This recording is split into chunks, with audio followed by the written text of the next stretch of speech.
Muy buenas noches con todas y con todos. Bienvenidos a Palacio Nacional. Son las 7 de la noche y estamos iniciando la conferencia vespertina en relación a la evolución, el comportamiento de la epidemia de COVID-19 en México. El día de hoy nos acompaña, ustedes ya lo conocen, ha estado muchas veces con nosotros en la conferencia vespertina, el doctor Ruy López Ridaura.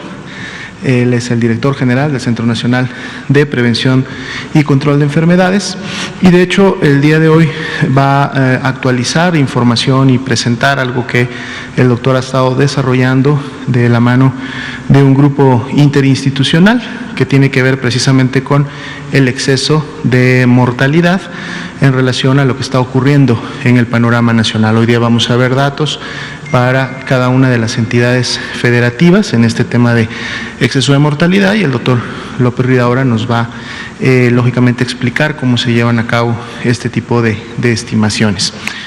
Su servidor iniciará con la actualización del escenario nacional, hoy día que estamos abriendo una nueva semana epidemiológica y luego tendremos todo el tiempo con el doctor López Ridaura.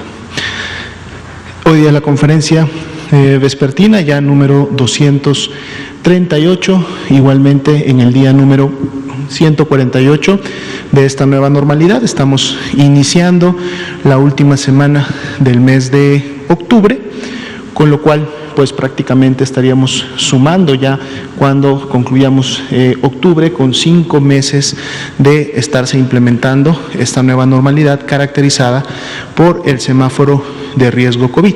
Si vemos la siguiente diapositiva, precisamente repasamos el semáforo de riesgo COVID que inicia con su vigencia precisamente el día de mañana. Recordemos que el primer paso que realiza el semáforo es precisamente medir el riesgo, el incremento de la posibilidad de transmisiones. Si tenemos incremento en la transmisión, lógicamente habrá más contagios. Si tenemos más contagios, habrá más enfermos y por lo tanto habrá la posibilidad de que existan más casos graves y por lo tanto se incrementen las hospitalizaciones. Eso es lo que precisamente en diferentes pasos mide el semáforo de riesgo COVID.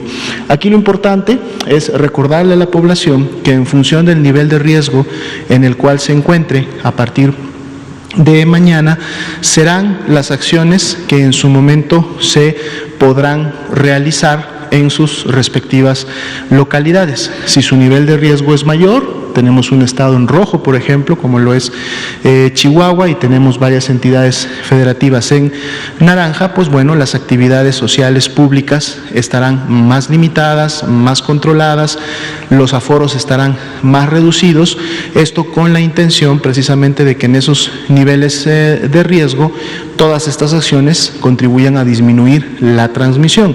Si están en niveles más bajos, como sería el medio y el bajo en sí, es decir, el amarillo y bueno, el estado de Campeche que continúa en el color verde, a lo mejor habrá la posibilidad de tener un poco más de estas actividades. Sin embargo, estas en ninguno de los niveles regresan a la total actividad como se tenía antes de la pandemia, sino que todas están en su momento con ciertas restricciones precisamente para contribuir a la sana distancia.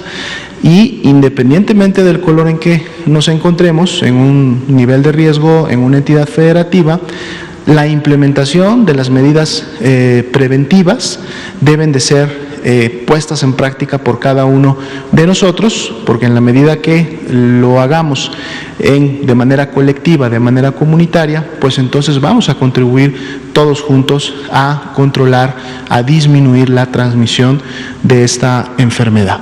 Entonces, vamos a ver la siguiente diapositiva, que sería la actualización del escenario nacional. Como ustedes ya saben, en estas barras de al menos 5 colores, en el caso de la 42, 4 colores en el caso de todas las demás, se encuentran distribuidas por semana epidemiológica estas más de 2.295.000 personas que en su momento fueron clasificadas como casos sospechosos de la enfermedad. La gran mayoría de ellas dio ya negativo a su prueba de laboratorio, son 1.072.760, representados precisamente en las barras de color verde, pero además tenemos en las barras de color café, que están en la parte inferior, los casos ya que hasta el momento se han confirmado de manera acumulada en todo el país, que son 891.160.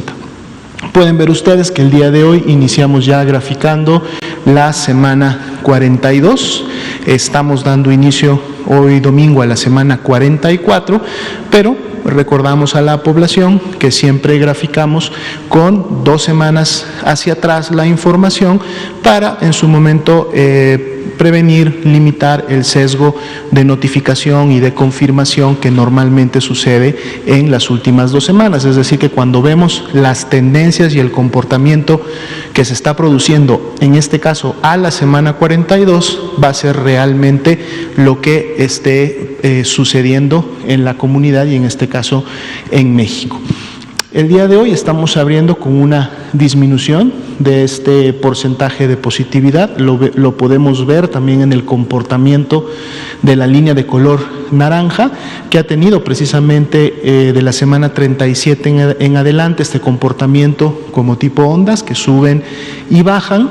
Habíamos cerrado en la semana anterior en un 42% y estamos abriendo hoy con 40%. Igual sabemos que este 40% podría en su momento modificarse en relación a cómo se vayan integrando los casos durante esta semana que apenas vamos a iniciar a transitar. Vamos a ver la siguiente diapositiva para ver los casos estimados. Y aquí en los casos estimados, que es precisamente la línea de color azul claro en la parte superior, pues bueno, esta semana estamos abriendo con un descenso de menos 7%. Si ustedes recuerdan, la semana pasada también abrimos en domingo con un descenso, pero era un descenso menor, era un descenso de menos 2%, y este menos 2% finalmente terminó siendo de más 10% el día de ayer para la semana 41. Esta semana abrimos con una, digamos, mejor expectativa, en el sentido que el descenso es de menos 7%, lo cual nos podría dar una proyección a que esta semana pudiéramos terminar a lo mejor en una meseta, es decir, en un comportamiento un poco más estable, aunque recalcamos que a pesar de esa disminución y de la meseta que se pudiera lograr, todavía estaríamos por encima de lo que ya en su momento habíamos logrado disminuir entre las semanas 37 y 38, pero al menos ver que la tendencia del comportamiento de la epidemia no continúa incrementándose es una buena señal, y en la medida, como decíamos al principio, que todos nos sumemos a aplicar, implementar, poner en práctica las medidas preventivas, es que entonces podremos ver que estos descensos sigan produciéndose en las siguientes semanas. Si nosotros volvemos al espacio público, regresamos a realizar actividades sociales y además hacemos todo esto sin ningún tipo de precaución, pues entonces tendremos, lógicamente, incremento de los contagios y tendencias ascendentes. Hoy día abrimos con 5% para la proporción de casos activos, es un porcentaje con el que cerramos la semana pasada. Vamos a ver si en función de esta disminución este porcentaje pudiera también tener movimientos en los siguientes días. Más de 650,000 son ya las personas también que se han recuperado de COVID-19 en lo que va de la epidemia. Veamos la siguiente diapositiva, que es precisamente el comportamiento de las defunciones. Aquí lo que sí podemos observar, precisamente entre la semana 41 y 42, es que tenemos una tendencia que se incrementa y en donde la diferencial es de un más 5%, dado que tenemos o teníamos ya 2 semanas y media, 3 semanas prácticamente en una tendencia ascendente. Lógicamente esto empieza también ya a reflejarse en lo que se refiere a la mortalidad. Sin embargo, es importante comentar, como lo veíamos la semana pasada, el miércoles o el jueves, que revisábamos las entidades que estaban presentando rebrotes. Si ustedes recuerdan, cuando revisamos las 6 entidades, 5 de ellas sí tenían un incremento en los casos, pero todavía mantenían una disminución en la ocurrencia de sus defunciones. Lamentablemente, una de ellas, y que es precisamente la que el viernes subió a semáforo de riesgo rojo, que es Chihuahua, sí estaba teniendo también un incremento importante en las defunciones de la mano de esa aceleración que vimos en la presencia de los casos. De hecho, este incremento que estamos viendo en el escenario nacional, prácticamente más del 80% de estas defunciones, que en total son 109 entre la diferencial de la 41 y la 42,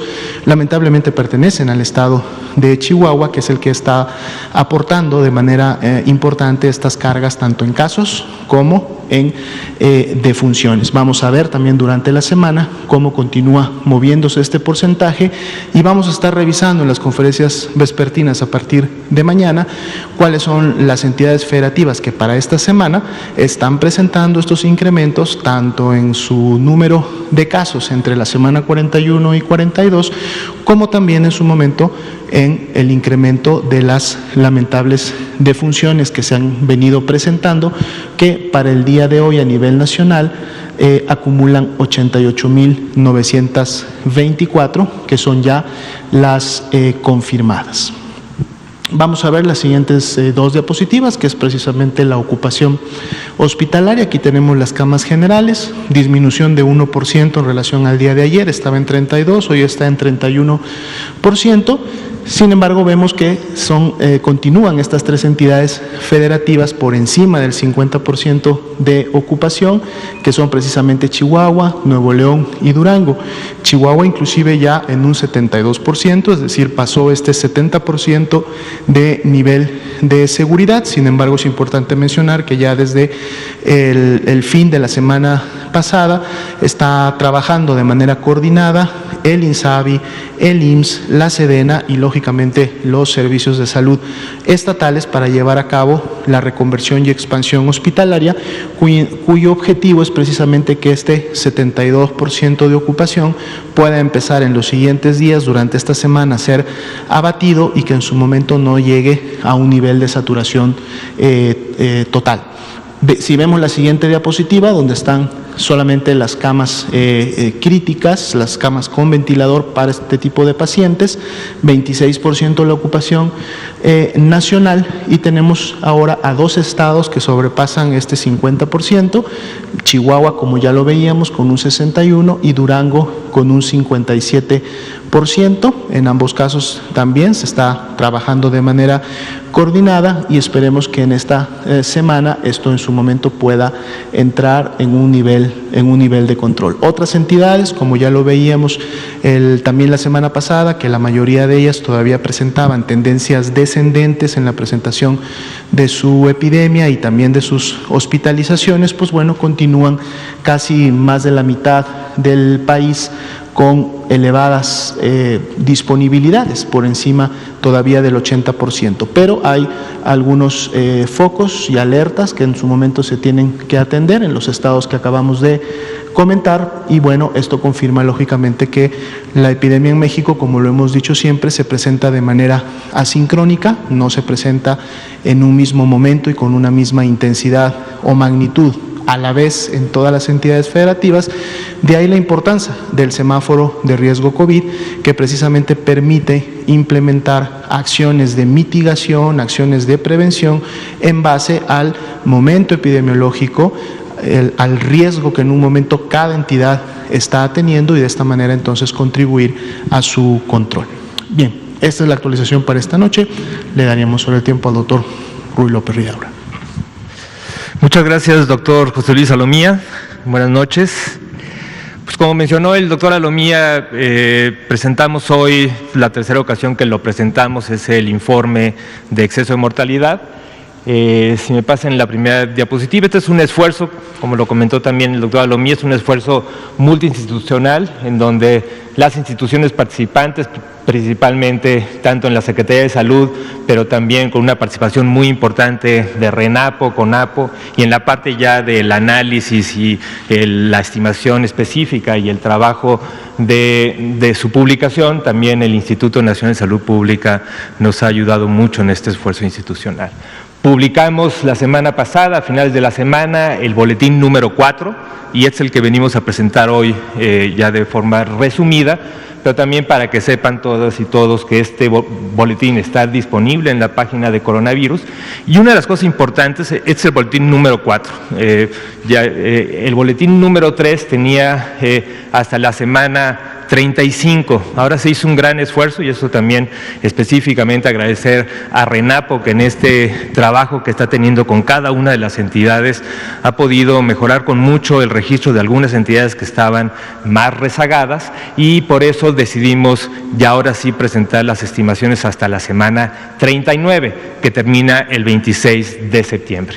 Y el otro cambio importante con los otros boletines es que también es el primer boletín que tiene una estimación incluyendo los 32 estados. Antes descartábamos algunas entidades federativas que tenían tal vez un problema importante de registro y que podía tener un impacto en un sesgo en la estimación nacional, pero ahora el grupo colegiado decidimos el publicar todas las entidades y hasta la semana 39. La siguiente, por favor.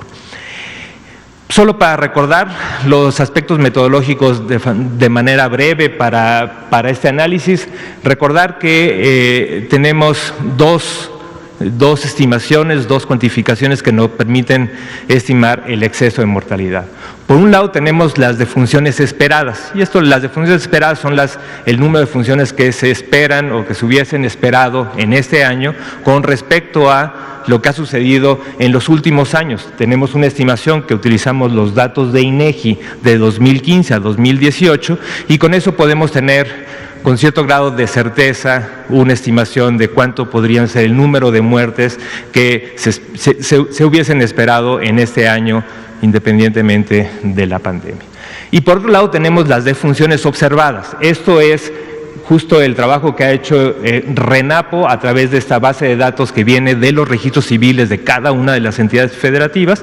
Recuerden que del certificado de defunción que se expide, una copia va directamente también hacia el registro civil, que es lo que le permite a los familiares obtener el acta de defunción y por lo tanto el permiso de inhumación.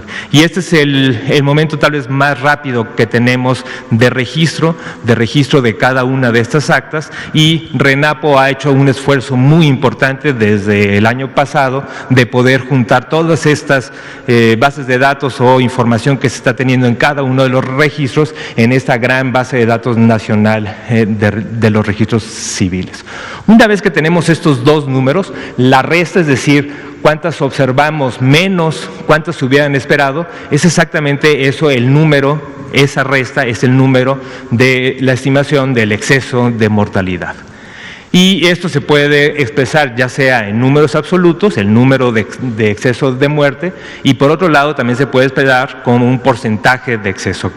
¿Cuál fue el porcentaje de incremento que se observó este año 2020 con lo que se hubiera esperado? Y una nota que hacemos de manera muy importante en el registro, que también es muy importante que cada uno entienda esto, es ¿qué quiere decir este exceso? El exceso de mortalidad, por un lado, claramente incluye todo lo asociado directamente al virus SARS-CoV-2 y a la enfermedad COVID-19, pero no es exclusivo. Sabemos que hay muchas otras explicaciones y también les vamos a presentar un primer análisis de manera preliminar de cuánto o qué porcentaje de este monto o de este número de defunciones puede ser explicado o asociado a COVID. La siguiente, por favor. Esta es la curva que presentaremos y es la curva nacional, y en el reporte el día de hoy voy a presentar esta curva de manera similar para cada una de las entidades federativas. Solamente para recordarles más o menos cómo se conforma esta curva. Por un lado, en el eje de las Y, en el eje vertical tenemos el número de defunciones, y en el eje de las X, en el eje horizontal, tenemos cada una de las semanas epidemiológicas. Y después tenemos en una serie de colores todo lo que es las muertes esperadas con base en la estimación de 2015 a 2018 en cada uno de sus percentiles. Y el último percentil, que es el percentil 90, es el punto de corte que se ha utilizado de manera internacional también para estimar a partir de ahí el número de exceso de mortalidad. Y la línea negra, poco más delgada es lo que es observado en el 2020. Entonces podemos ver claramente cómo en los primeros meses, pues obviamente las muertes observadas están muy parecidas a lo esperado, y justo más o menos a partir de la semana 15 o 12, 13, 14 más o menos, es cuando se empieza a ver ya el incremento, el exceso de mortalidad, cuando las muertes observadas ya están por arriba de lo que se hubiera esperado. Llegamos a un pico máximo en la semana 29, y a partir de la 29 hemos tenido un decremento continuo, prácticamente monotónico, hasta la semana 39, que es la que estamos graficando hasta el momento. La siguiente, por favor. También van a ver en el informe, se puede dividir esto por género. Tenemos la curva de exceso de mortalidad en hombres y la curva de exceso de mortalidad en mujeres, y vamos a ver cómo en general la curva de exceso de mortalidad es bastante mayor en hombres que en mujeres. Y también la siguiente, tenemos esto dividido no solamente por género, sino también por grupos de edad, donde tenemos en la parte superior las curvas de exceso de mortalidad en personas de 65 años o más. Después tenemos en esta línea los de 45 a 64 años, de 20 a 44 años, y en la parte inferior los menores de 20 años. Como podemos ver en esta gráfica, tanto en hombres y mujeres, podemos ver exceso de mortalidad en los tres grupos de mayor edad y no así en el grupo de menor edad. Sin embargo, el tener esta observación de ver las muertes en menores de 20 años siempre por debajo de lo que se hubiera esperado, habla un poco de estas limitantes que tiene la metodología. Pero lo que sí podemos ver es que parte del exceso de mortalidad se ve de manera importante también en el grupo de 45 a 64 años, y ahora les voy a dar las estimaciones puntuales. La siguiente. Y también van a encontrar en el informe una cosa que también estamos preparando para de manera gráfica ver esta misma curva por semana de exceso de mortalidad, que es son las barras grises, y lo que se ha registrado como defunciones confirmadas por el virus SARS-CoV-2, o sea, son todas las defunciones que se presentan de manera diaria en las conferencias vespertinas, las que son positivas en el examen de PCR, confirmadas por infección por el virus SARS-CoV-2. Lo que podemos observar es que sí, hay una diferencia importante.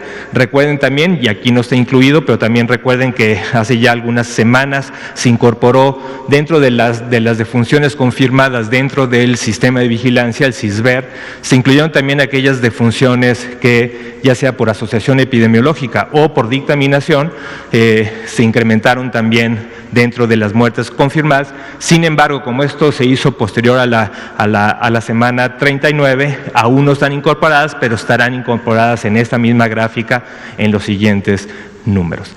Una cosa que también quiero señalar es que ya conforme avance el tiempo, la diferencia entre lo que es el exceso de mortalidad total y lo que está registrado en el CISVER cada vez se parecen más. Es decir, nosotros ya en las últimas semanas prácticamente una gran mayoría del componente de exceso de mortalidad está registrado en el sistema de vigilancia. La siguiente, por favor.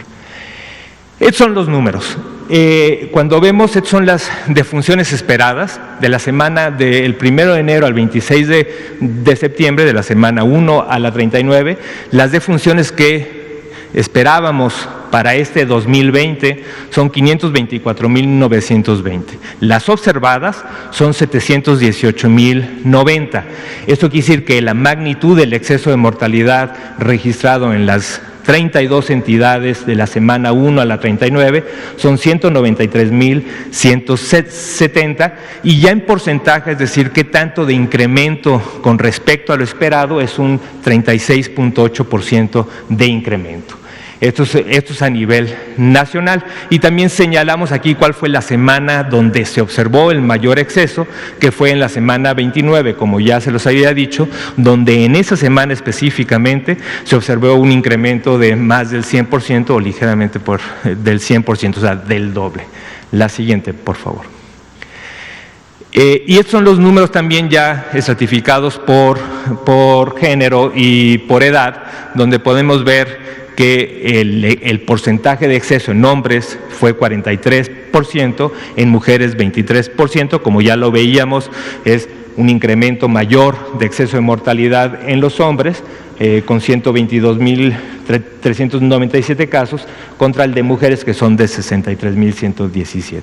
Y cuando lo vemos por grupo de edad, el mayor porcentaje de incremento es en el grupo de 45 a 64 años, pero no así cuando lo vemos en número absoluto. Cuando vemos en número absoluto, el de mayor cantidad o de defunciones registradas en exceso de mortalidad es el grupo de mayor edad, pero como también ahí es donde mayor se espera, entonces el incremento de exceso es del 33%, pero el grupo donde mayor se observa el porcentaje de incremento es en el grupo de edad de 45 a 64 años, y aún en este grupo de 20 a 44 años tenemos un 18% de exceso de mortalidad. La siguiente, por favor. Este es el ejercicio preliminar que les comenté. Ha habido mucha inquietud para ver y para tratar de explicar qué quiere decir de estas 193.170, cuántas defunciones están realmente asociadas a COVID. Y ese fue un ejercicio, esto lo hicimos también dentro del grupo, lo hemos estado discutiendo mucho porque es compleja la metodología. Como saben y como lo hemos dicho, realmente la dictaminación final de cada una de las defunciones es un ejercicio que toma tiempo. Toma tiempo y el encargado final de la dictaminación es INEGI. Y es un esfuerzo que nos lleva más de un año o más de 2 años poder completar totalmente y asegurar y adjudicar a cada una de las defunciones la causa básica de muerte.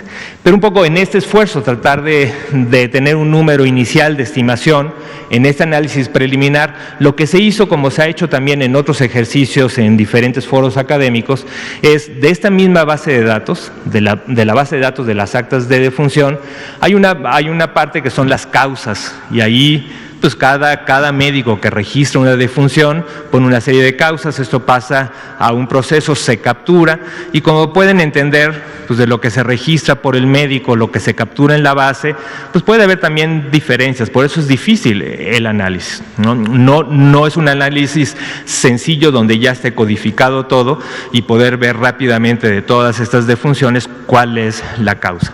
Lo que hicimos en este ejercicio fue el poder encontrar algunas palabras que se asocian con COVID, no solamente COVID-19, sino también pues todo lo que se le pareciera, SARS, COVID, COV, muchas palabras que se fueron buscando de manera sistemática en la base de datos, y así llegamos a un número, descartamos aquellas que tuvieran donde tal vez esta palabra estaba acompañada, donde decía tal vez SARS-CoV-2 negativo o no positivo, y por otro lado también incluimos una serie y un número importante de defunciones que tenían ya sea neumonía típica o síndrome de distrés respiratoria, que también fueron algunos de los diagnósticos que se vieron con frecuencia.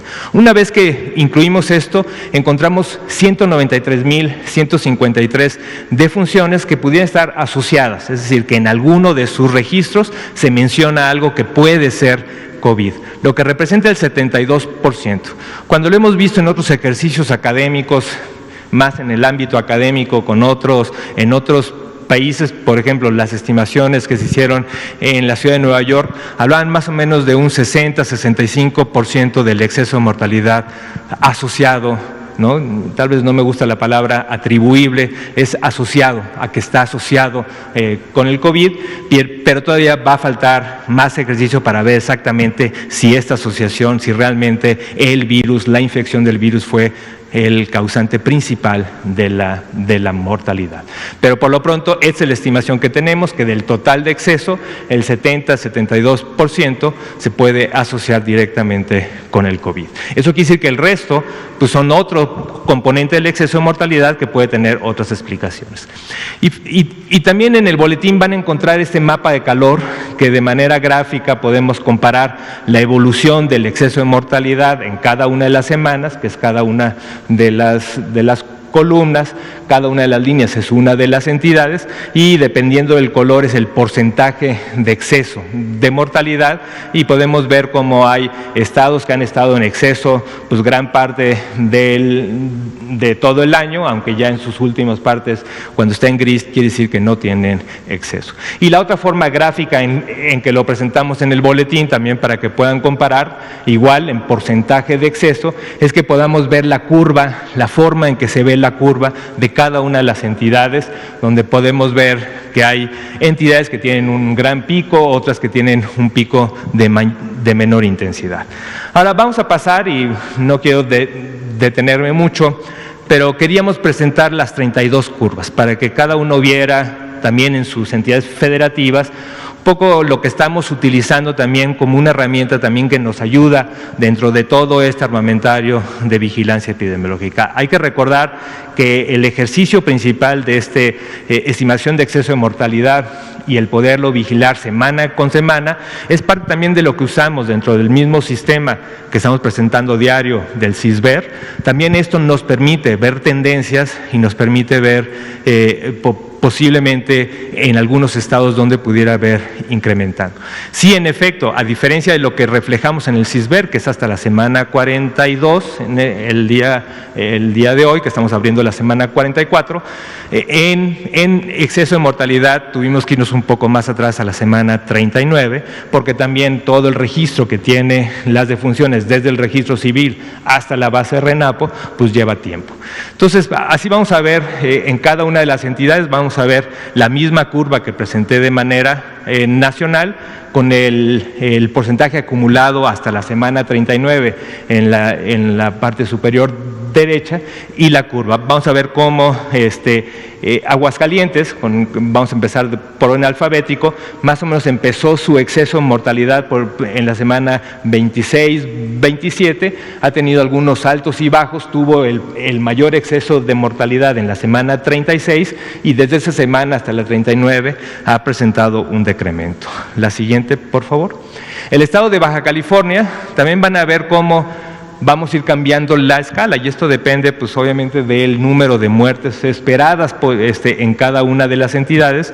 Obviamente estados más grandes tienen un número mayor absoluto de defunciones esperadas y observadas, y vamos a ver cómo hay menos ruido para aquellas entidades que tienen una mayor población. Este es el caso de Baja California, que igual como se observó cuando vimos las curvas, tienen un inicio más temprano del exceso de mortalidad, más o menos en la semana 12, con un pico máximo en la semana 18, y ahí, aunque no de forma monotónica, ha venido con una tendencia al descenso, ya acercándose al componente de lo esperado en estas semanas. La siguiente, por favor.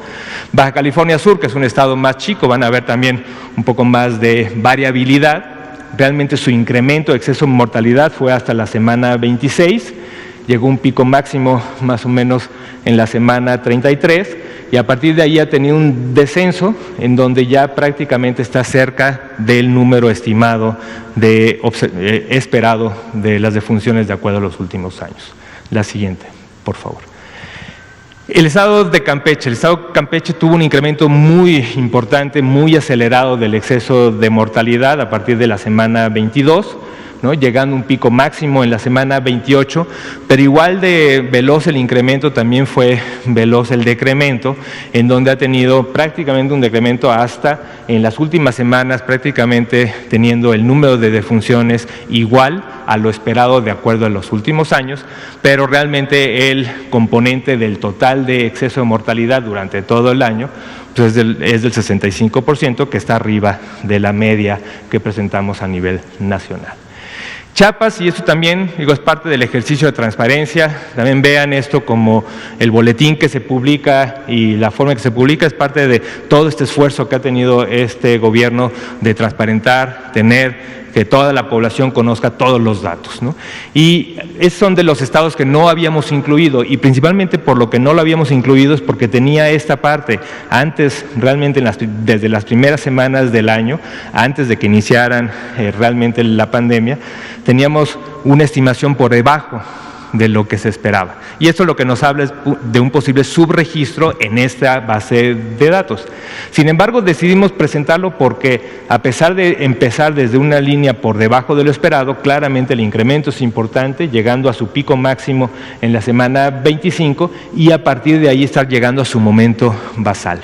Y eso todavía estamos explorando con el grupo de trabajo, si tendríamos que hacer algún tipo de corrección para este tipo de curvas donde claramente la estimación o la observación de muertes por debajo de lo esperado, pues no es explicable y la única explicación sería un componente de subregistro. La siguiente.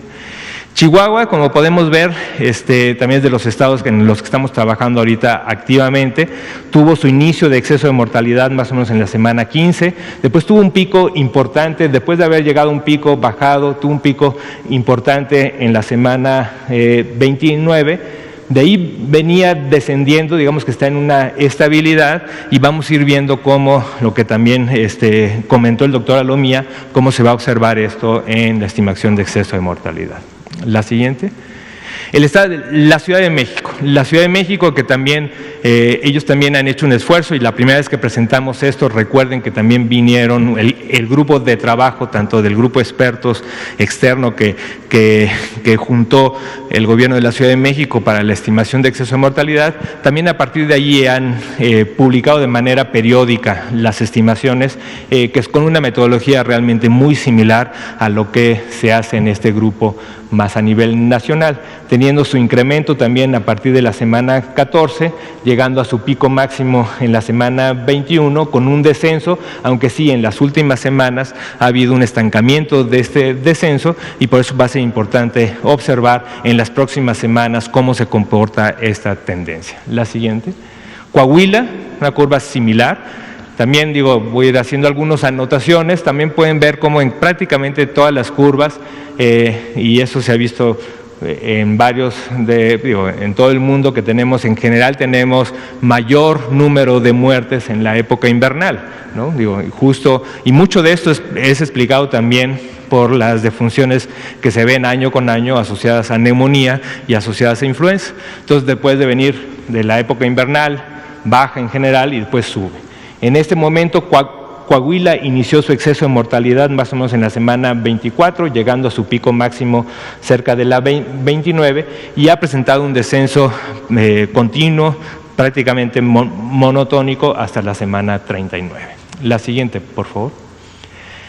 El estado de Colima, similar. Aquí no se ve mucho la estacionalidad como se veía en Coahuila, pero sí se ve el exceso de mortalidad que empieza también tardíamente a partir de la semana 28, llegando a su pico máximo en la semana 30. Tuvo un descenso, pero también se ha mantenido por arriba de una manera estable, de una meseta, cosa que también se tiene que observar como parte de todos los componentes de vigilancia epidemiológica. La siguiente, por favor. El estado de Durango, que también, como lo hemos mencionado, son de esos estados que tienen riesgo, que hemos visto algunos indicadores en donde tienen riesgo. Como pueden ver, aquí es un estado de una población menor, hay mucha variabilidad y es difícil a veces en la parte gráfica notar el momento del exceso, que es este exceso. Realmente el exceso de mortalidad en Durango ha sido del 4%, aunque también había sido de los estados que que no incluimos en la primera estimación, principalmente porque en los primeros meses del año veíamos esta estimación de lo observado por debajo de lo esperado. La siguiente, por favor. El estado de Guanajuato, a diferencia, también encontramos este tipo de variabilidad, donde hay estados que desde la primera semana de enero, como el caso de Guanajuato, parecían estar como en un exceso de lo esperado, y nuevamente lo digo, eso es parte de las limitantes que tiene la metodología, y lo que hemos decidido es a nivel nacional, estos ruidos que se ven a veces a nivel estatal no impactan en la estimación nacional, pero para cada una de las entidades hay que tomarlo en cuenta. Pero de todos modos, en el estado de Guanajuato vemos claramente cómo a partir de la semana 21 empieza el incremento hasta la semana 29 y de ahí prácticamente ha descendido casi de manera continua hasta la semana 39, que es la que se está graficando, y veremos cómo se observa para las siguientes semanas. La siguiente. El estado de Guerrero, igual de los estados que no habíamos incluido inicialmente, principalmente por esta observación de las primeras semanas por debajo de lo esperado, pero aún con este posible sesgo de registro, vemos cómo incrementa más o menos a partir de la semana 18, llegando a un pico máximo en la 23, y un descenso prácticamente estando al momento de su línea basal, que es que se ha observado desde principio de año. La siguiente, por favor. El estado de Hidalgo también, de manera, lo van a ver, aquí se ve un poco más la estacionalidad, y van a ver cómo el incremento de exceso de mortalidad empezó en la semana 18, de manera un poco irregular, ha subido llegando a su pico máximo en la 29 y a partir de ahí ha tenido un descenso más lento que en otras entidades, y en la semana 39, que es la gráfica, seguimos con un porcentaje de exceso de mortalidad y vamos a ir viendo también cómo se mueven las próximas semanas. La siguiente. Este es el estado de Jalisco, donde también van a ver cómo este exceso de mortalidad son de los estados que inició de manera tardía también toda su curva epidémica, empezando el exceso más o menos en la semana 22, llegando a su punto máximo en la semana 30, y aunque empezó a descender también ha quedado en una meseta de exceso de mortalidad, cosa que también se observa y es más o menos consistente con lo que observamos en la curva epidémica. La siguiente, por favor. El Estado de México, vean nuevamente cómo estados de una gran población, la variabilidad de lo esperado, que este es el canal epidémico, así le llamamos, de los últimos años, pues tiene menos variabilidad.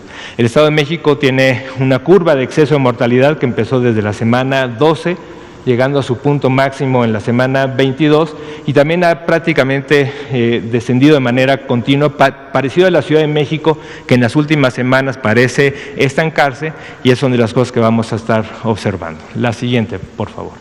Michoacán, voy a irme también más rápido, vean la curva, también se presenta de manera similar, incrementando en la semana 20, llegando a su pico máximo en la semana 34, ha descendido en las últimas 3 semanas, o la semana de la 36 a la 39, y esto veremos cómo se comporta en las próximas semanas del próximo boletín.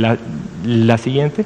Morelos también tuvo un incremento rápido hasta la semana 20, que tuvo su pico máximo. A partir de ahí tuvo un descenso importante y después ya con una velocidad mucho más lenta de descenso, pero acercándose ya al número de defunciones esperadas. La siguiente, por favor. Nayarit, con más variabilidad en su estimación por la población, pero aún así se puede apreciar el exceso de mortalidad a partir de la semana 24, aunque con mucha mayor variabilidad, y en las últimas semanas prácticamente está igual que lo esperado según las estimaciones de los años previos. La siguiente, por favor. Nuevo León, también de los estados que iniciaron tardíamente en la epidemia, y podemos ver cómo a partir de la semana 23 es cuando se ve el exceso, el mayor es en la 29, y a partir de ahí ha tenido un descenso importante, y en la última semana, aunque se ve todavía un poco el descenso, tal vez no tan rápido, todavía es temprano para decir si esto se va a convertir en una meseta o va a seguir descendiendo. La siguiente, por favor. Oaxaca también tuvo un incremento de su curva de exceso de mortalidad a partir de la semana 20, llegando a punto máximo en la 28, y ya prácticamente en las últimas semanas pues está prácticamente en el mismo nivel de lo esperado. La siguiente. Puebla. También van a ver ese tipo de ejemplos como Puebla, en donde tenemos un incremento del exceso de mortalidad temprano, más o menos a partir de la semana 30, llega a un exceso de mortalidad en la 27 y tuvo un descenso. Estos descensos que van muy por debajo de lo esperado también son problemas de subregistro que RENAPO mismo ha trabajado con cada una de las entidades, y es posible que en los siguientes boletines también se vayan registrando más defunciones de estas semanas, que vayan corrigiendo esto, que posiblemente sea un subregistro en las últimas 2 semanas. La siguiente, por favor.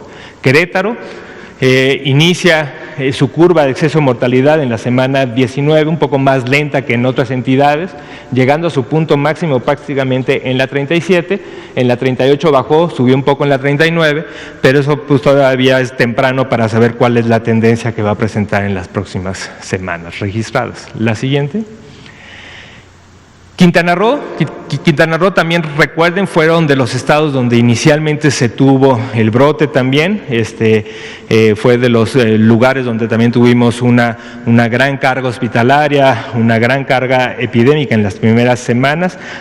Aquí también se ve cómo el exceso sube a partir de la semana 14 y después tuvo también, esto también recuerden, si recuerdan, la curva de Quintana Roo tiene esta forma bimodal que también se observa en el exceso de mortalidad, llegando a un punto máximo más tardío, cerca de la semana 30, pero también a partir de la semana 30 ha tenido un descenso prácticamente continuo hasta la semana 39 registrada. La siguiente.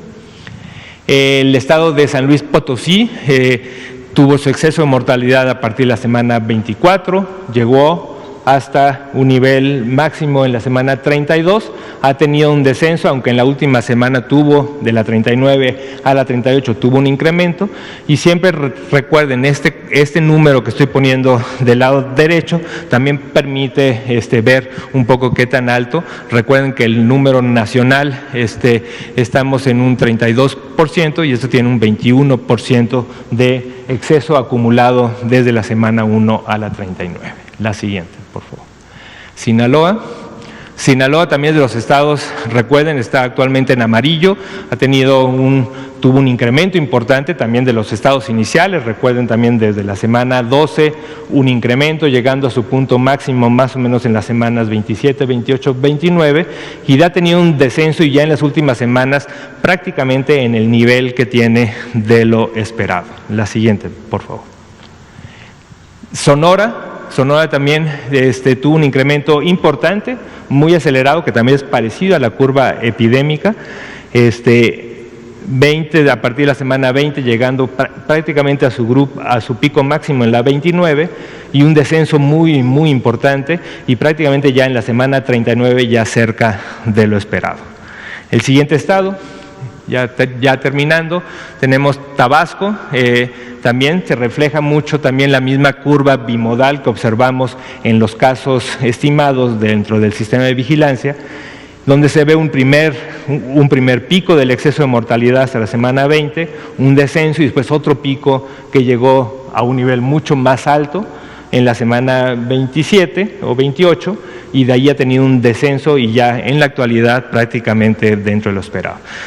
He hecho este apunte de decir qué tanto se parece, porque recuerden, una de las cosas que es importante en este sistema de vigilancia del exceso de mortalidad es que a diferencia del CISBER y de nuestro sistema de vigilancia, que depende de que las personas lleguen a un centro de salud con el síndrome COVID, se registre, se tome o no la prueba, pero se registre en el sistema de vigilancia, el exceso de mortalidad es independiente a esto, es independiente de qué tanto se acercan las personas o no, son todas las defunciones que se registran, todas las defunciones se registran en este sistema y por lo tanto independientemente de la causa. Pero lo que es importante es ver cómo nuestro sistema de vigilancia, que está en este contexto de estar viendo los casos que se acercan al sistema de salud, que se registren, en general las curvas son muy parecidas, las tendencias son muy parecidas. La siguiente.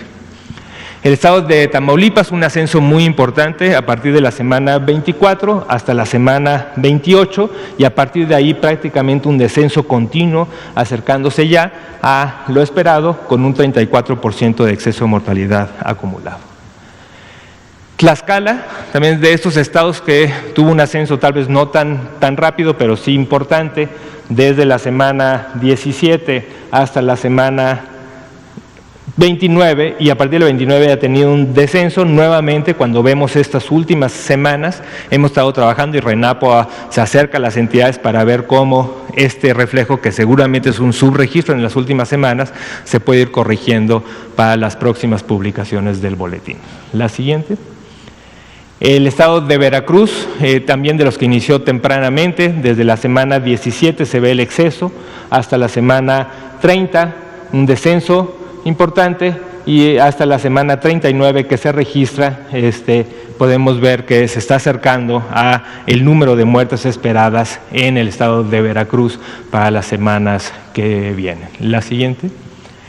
El estado de Yucatán, van a ver también en el boletín No lo noté en otros, pero hay algunos 3 o 4 estados en donde tenemos el registro hasta, en este caso hasta la semana 36, así digo, depende también de algunos estados, no todos los estados tenemos hasta la semana 39, algunos estados como Yucatán lo tenemos hasta la semana 36, pero aún ahí pensamos que es un componente subregistro que se está trabajando cercanamente con la entidad, pero lo que es importante es que, y por lo que incluimos Yucatán en este último boletín, es que se veía de manera importante el incremento a partir de la semana 24 hasta la semana 30, y el descenso pues lo vamos a tener que estar vigilando semana con semana para ir mejorando este componente de subregistro. Y ya para terminar, el estado de Zacatecas, donde podemos ver también un comportamiento similar, un incremento que empieza en la semana 20, en su pico máximo llega hasta la semana 32, ha venido con descenso y veremos cómo se traduce esto en las próximas semanas. Entonces, para concluir, digo, sí pedimos que vean este boletín, estamos trabajando para que cada vez sea más claro, cada vez sea de manera más transparente, se pueda señalar este componente, que es uno de los componentes más dentro de nuestro sistema de vigilancia, que nos va a permitir monitorear qué es lo que está pasando en cada una de las entidades, y también insistir que este tipo de esfuerzos no son sencillos, ha sido un trabajo complejo, y también una de las razones por lo que van a ver que no es sencillo es que es complejo ver otros países, ¿no? Hay muchos países que han tratado de hacer esfuerzo, pero cuando uno trata de ver de manera metodológica, metódica, exactamente cómo se están comportando, son pocos países que han podido publicar de manera transparente, específica, la metodología que se emplea, ¿no? Entonces, por eso la comparación internacional no es sencilla, seguimos trabajando también con ayuda de OPS para ir tratando de ver estas estimaciones de comparación internacional, pero por lo pronto sigue siendo complejo por la gran heterogeneidad que se ve en cada uno de los países. Muchas gracias. Muchas gracias, doctor Ruy López Ridaura. Como pueden ver, una herramienta más que complementa lógicamente todo el monitoreo que se hace al seguimiento de la epidemia en México. Información sumamente relevante porque entonces nos permite contrastar con todos los demás sistemas que en su momento se tienen para poder evidenciar de una manera más a fondo cuál es el comportamiento en cada una de las regiones y entonces poder generar las acciones de intervención y comunicación correspondiente con las entidades. Esta información es pública, la pueden ustedes encontrar en la página del gobierno de coronavirus.gov.mx, se publica cada vez que tiene una actualización y un corte, y toda la información que el doctor López Ridaura presentó esta noche la encuentran ustedes disponible para su análisis más a fondo. Pasamos entonces a preguntas y respuestas. A usted. Gracias, buenas noches. Pues quiero preguntarle al doctor Ruy, en comparación con otras naciones, ¿cómo estamos? México estaría casi en un 37% de exceso de mortalidad y 70% atribuible o un poco más de 70% atribuible a COVID. No sé si nos puede mencionar cómo están en otros países y a qué se debe que haya entidades con más de 60% de exceso de mortalidad, que es mucho mayor que la media, por favor. Y ahorita le hago las preguntas al doctor.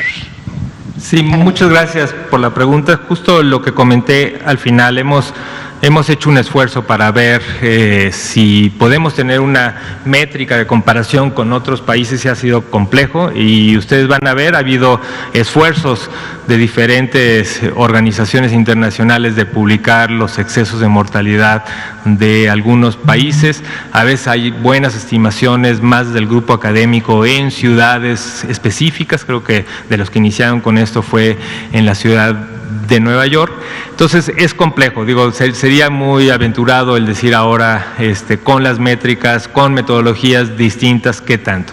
En general, digo, el esfuerzo europeo que ha tenido, y lo pueden ver, es parte de es un centro de monitoreo europeo, se llama Euromomo, que ha hecho este esfuerzo ya desde hace varios años, no solamente ahora con COVID, y aún ahí en ese esfuerzo es complicado con la comparación que hacen entre países. Ahora, ¿cuánto han estimado esto de exceso? Más o menos pues hay países que van más o menos desde 10% hasta 30% en los países europeos, y mucho más que eso no tienen. La estimación en Estados Unidos, pero también tiene una metodología distinta, más o menos están estimando cerca de un 25% a nivel nacional, pero nuevamente aún es muy prematuro el poder hacer comparaciones directas entre países.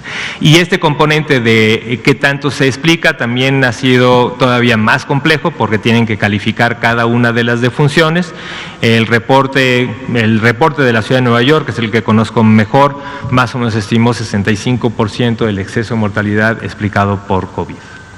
Ahora, las entidades, perdón, nada más era la otra pregunta, también no queremos que esto se utilice como una métrica de comparación. Digo, hay muchos factores que explican el exceso de mortalidad, y no tampoco sería una forma de ver o de tratar de utilizarlo como un indicador de desempeño de una entidad. Eso es muy importante, eso lo hemos dicho para prácticamente todos los indicadores que tenemos de vigilancia. Más bien es una herramienta que nos ayuda tanto a nivel federal como a nivel de la entidad el poder detectar alarmas que nos hagan hacer esfuerzos mucho más contundentes en el control de la epidemia. Pero sí hay mucha diferencia, hay estados con 8% y otros con 65%. Sí, por eso. Entonces sí hay mucha diferencia, entonces también hay diferencias tanto en el registro, ¿no? Entonces cuando vemos hay estados que tienen una mayor heterogeneidad en el registro, entonces por eso también no es fácil hacer las comparaciones uno a uno con cada una de las entidades. Gracias. Y le quería preguntar, doctora Lomía, bajamos 4 puntos en comparación de muerte, o sea, habíamos disminuido un 60% las defunciones y ahora estamos en un 56%, o sea, vamos para atrás. Y decía usted que el 80% es por Chihuahua, no sé qué, el 20% restante de qué otras entidades. Gracias. Sí, efectivamente, lamentablemente el incremento que vemos ya de la semana 41 a la 42 en relación al número total de defunciones. Recordemos que en este gráfico que presentamos no solamente colocamos las defunciones que ya han sido confirmadas por laboratorio o dictaminadas por asociación clínica epidemiológica, sino también de una vez consideramos aquellas que pueden tener todavía un resultado pendiente o aquellas inclusive que no tuvieron una muestra. La idea de poder considerar a todas ellas es precisamente para que cuando veamos la tendencia estemos ya incluyendo en la observación de esta tendencia todas las que en un momento determinado pudieran, a través después de emitirse el resultado o realizarse la dictaminación, pues llegar digamos que a ese total. El incremento que vemos efectivamente, lamentablemente las defunciones que han estado ocurriendo en Chihuahua para la semana 42, es decir, hace 2 semanas, son las que están contribuyendo en una gran mayoría a este incremento que vemos. Esperamos lógicamente que en la medida que la implementación de las nuevas acciones de mitigación que incrementaron en su magnitud, esto lo está aplicando ya desde la semana pasada el mismo gobierno de Chihuahua, en donde hemos visto en los diferentes medios de comunicación todas estas medidas que ellos están tomando. Lógicamente la expectativa es que tengan un resultado en la disminución de la transmisión y por lo tanto, siguiendo la cadena mencionada, en su momento también podamos empezar a observar una disminución en las defunciones. Hay otras entidades, son pocas en este caso, las vamos a estar presentando en los siguientes días con los números exactos, pero digamos que el incremento que puede haberse observado en este otro 20% en relación lógicamente a Chihuahua es bastante menor. Sin embargo, vamos a estar muy atentos del comportamiento de esta semana en función también de que estamos, como decíamos al principio, iniciando con una disminución de casos. Cuando tenemos una disminución de casos, también la expectativa es que en 1 o 2 semanas más podamos ver también una disminución esperada en defunciones. Exacto, de hecho donde tenemos la mayor ocurrencia, así como Chihuahua, a través de su gran incremento de casos, es la que contribuye con gran cantidad de defunciones para ese porcentaje. Efectivamente, en las otras entidades donde también hay incremento hay cierta contribución, aunque esto finalmente, recordemos que cuando vemos la curva nacional es realmente la sumatoria, es el resultado de las sumas y las restas de todo lo que está ocurriendo tanto en morbilidad como en mortalidad en las 32 entidades federativas. ¿Sí? Adelante. ¿Perdón? Aproximadamente estamos hablando de un diferencial que va de un 84-85 en número, recordando que la diferencia nacional es de 109 defunciones. Bien, bueno, lamentablemente son las 8 de la noche, se nos ha terminado el tiempo. Muchas gracias a todos los aquí presentes, a las personas que nos escucharon desde sus domicilios. Mañana será una nueva oportunidad de poder seguir informando y actualizando en relación a la epidemia de COVID en México. Muchas gracias. Buenas noches.